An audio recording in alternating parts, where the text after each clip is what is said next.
Assalamualaikum students, myself Sayyid Rabeed bin Azam, your physics instructor from V Tuitions. So आज के lecture में हम as you already know हम chapter 7 की theory complete कर चुके हैं। आज के लेक्चर में हम उनके न्यूमेरिकल्स करेंगे, कुछ इंपॉर्टेंट न्यूमेरिकल्स जिसमें एक एग्जांपल भी शामिल है बुक की और बुक के आगे के वर्ड्स प्रॉब्लम भी शामिल है। तो स्टार्ट करते हैं आज का लेक्चर।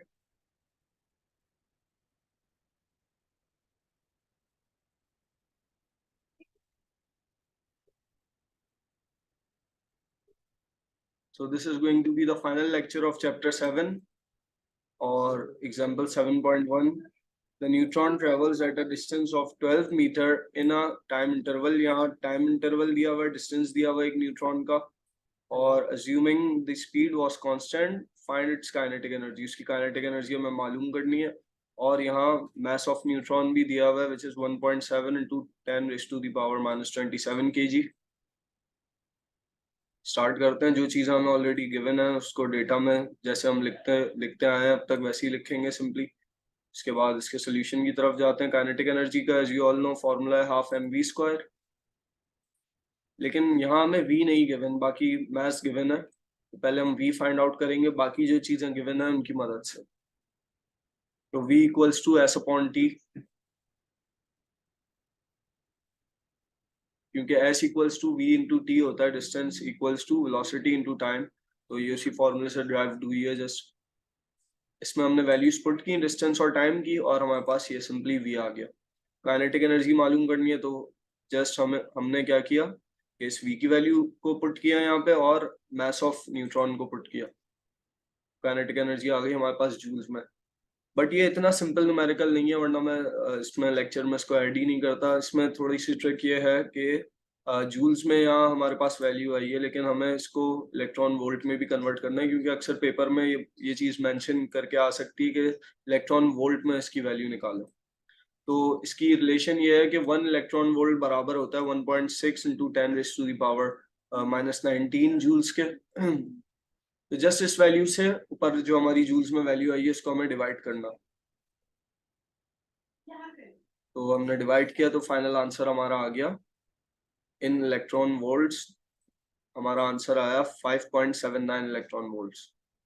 तो ये एक चीज थी, अगर आपको ये रिलेशन मालूम होगी इलेक्ट्रॉन वोल्ट्स और जूल्स की इंटर कन्वर्जन, तब तो ही आप इसको इजिली इलेक्ट्रॉन वोल्ट्स में कन्वर्ट कर पाएंगे।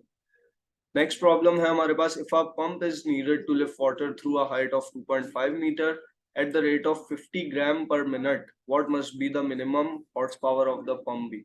हॉर्स पावर मालूम करनी है पंप की, मतलब पावर मालूम करनी है।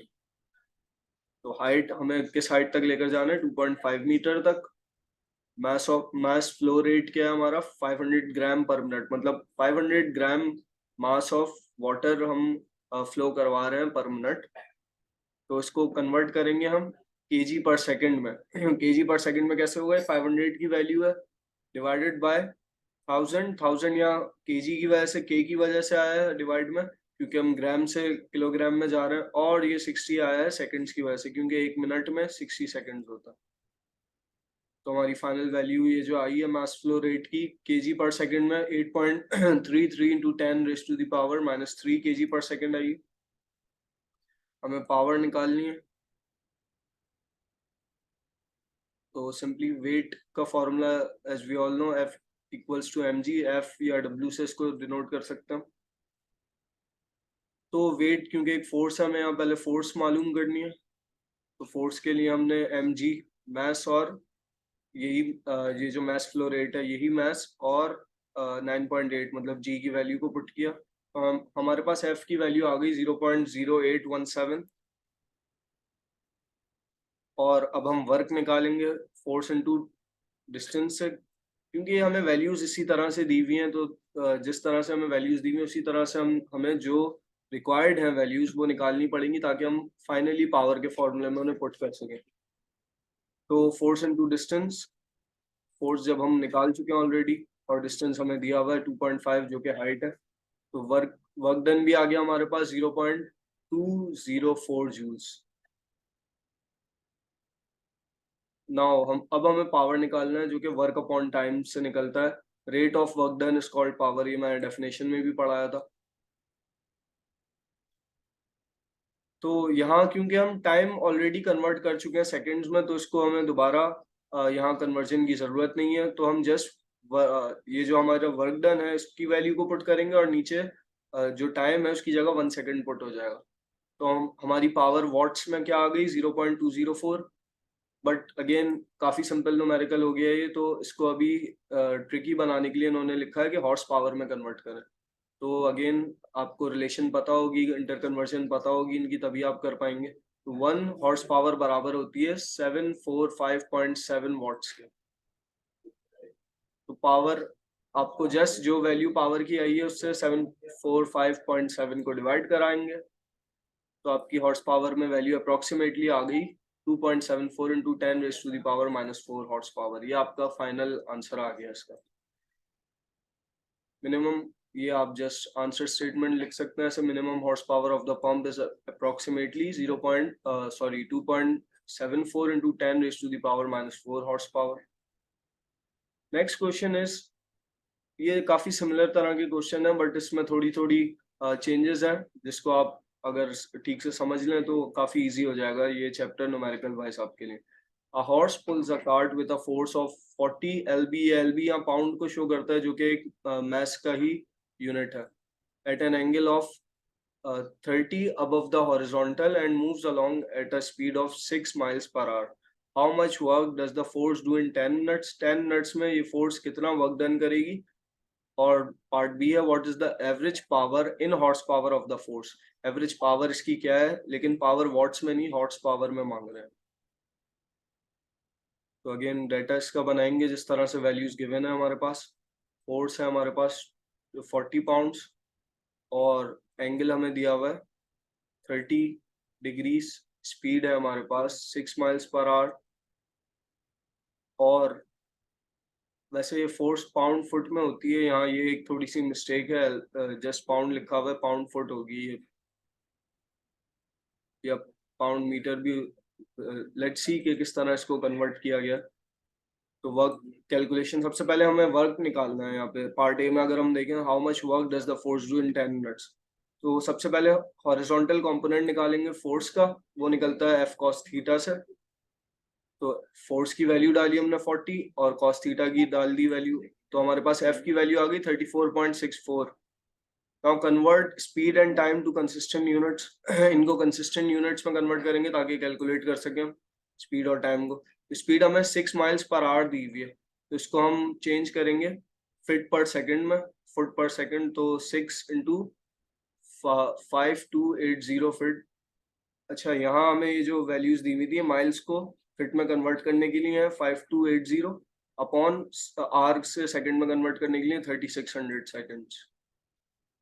तो हमारे पास टाइम पीरियड 10 मिनट्स का क्या निकल गया 600 सेकंड, जब हम 10 मिनट्स को 60 से मल्टीप्लाई करेंगे। तो सेकंड्स में ये दोनों वैल्यूज आ गई हमारे पास। इसके बाद हम जब आगे चलेंगे तो डिस्टेंस फाइंड आउट करेंगे। डिस्टेंस स्पीड इनटू टाइम होता है, तो फुट पर सेकंड इनटू 600, तो ये हमारे पास डिस्टेंस आ गया 5280 सेकंड, 5280 फीट। अब हम वर्क कैलकुलेट करने की तरफ जाएंगे, तो वर्क बराबर होता है एफ इंटू डी के। तब हमारे पास एफ की वैल्यू आ चुकी है और डी की वैल्यू आ चुकी है। एफ की हम ऑलरेडी ये 34.64 निकाल चुके हैं और डी की वैल्यू 5280 फिट। ये अगेन पाउंड्स फिट होगा ये। तो इसकी वर्क डन की फाइनल हमारे पास वैल्यू आ गई 1.828 into 10 raise to the power 5।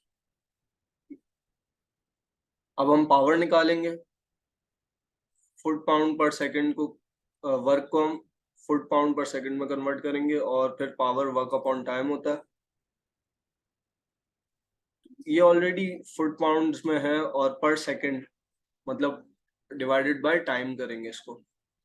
तो टाइम हमारे पास क्या गिवन था, या हमने क्या कैलकुलेट किया था, क्योंकि सेकंड्स में कन्वर्ट किया था हमने, गिवन हमें मिनट्स में था, तो 600 से इसको डिवाइड करेंगे और ये हमारे पास वैल्यू आ गई डिवाइड करने के बाद।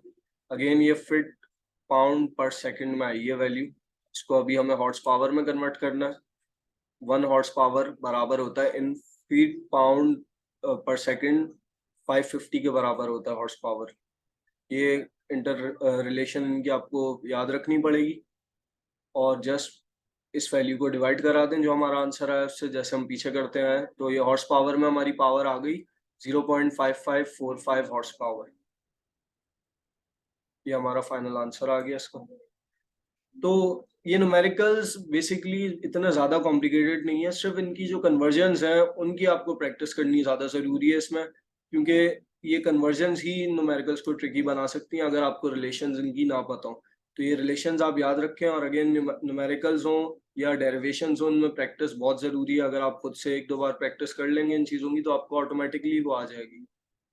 और आई होप आपको आज का लेक्चर समझ आया होगा। अगर आपकी फिर भी कोई क्वेरीज हो तो WhatsApp community is always open for you. और इसके अलावा आई होप आपने हमारा यूट्यूब चैनल अब तक सब्सक्राइब कर लिया होगा। Thanks for watching. मिलते हैं नेक्स्ट लेक्चर में। अल्लाह हाफिज।